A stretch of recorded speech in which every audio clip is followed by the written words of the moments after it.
Hi, my name is William Schroeder with Just Mind. A frequent question that we have for people coming into therapy is, what do I do in my first session? How do I prepare for it? Typically, I'll tell people, go ahead and get an 8x10 sheet of paper, draw a line across it, and put the different events that you feel like that have been maybe positive, that have been along there, that have helped you kind of in your experience. Some people refer to that as resources, whether that's parents, friendships, jobs, meditation, yoga, whatever it may be, and how you might define that, as well as the different events that you feel like are somewhat challenging within that, maybe what's led you to be able to come into therapy. Understanding those different things can help you to get even more out of therapy. It can help your therapist to kind of understand the correlation of the things that have been positive for you, the things that have been the challenges for you, and how they kind of interconnect, and they can help you with that process too. Another thing that I commonly say for people as they're working through this is, think about the match with your therapist. It's not something that's exact rocket science for us. We try and do the best process of vetting for you, and we also offer to be able to rematch you if you need that. Think about how you feel after the first couple sessions. Is this somebody that empathizes with you and connects with you?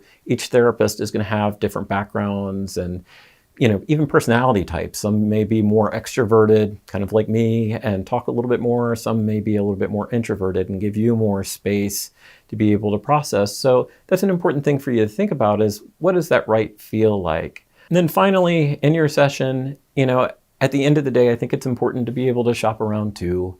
Hopefully, if you have any problem with us, let us know and we'll connect you with a therapist. But I think it's just important to think about it almost like as if you're buying any other product that's on the market, whether it's a television or what have you, paying attention to those different features that mean something to you. So that's something that's important to be able to know. Same thing happens with therapists. You may come in wanting something to help you with one problem. The therapist may see a better connection towards another resource, for instance, something like EMDR that can be more useful for helping process trauma more quickly. So they may suggest that. So be open to that. Also be aware of those things that feel right to you, and that can help you through your process.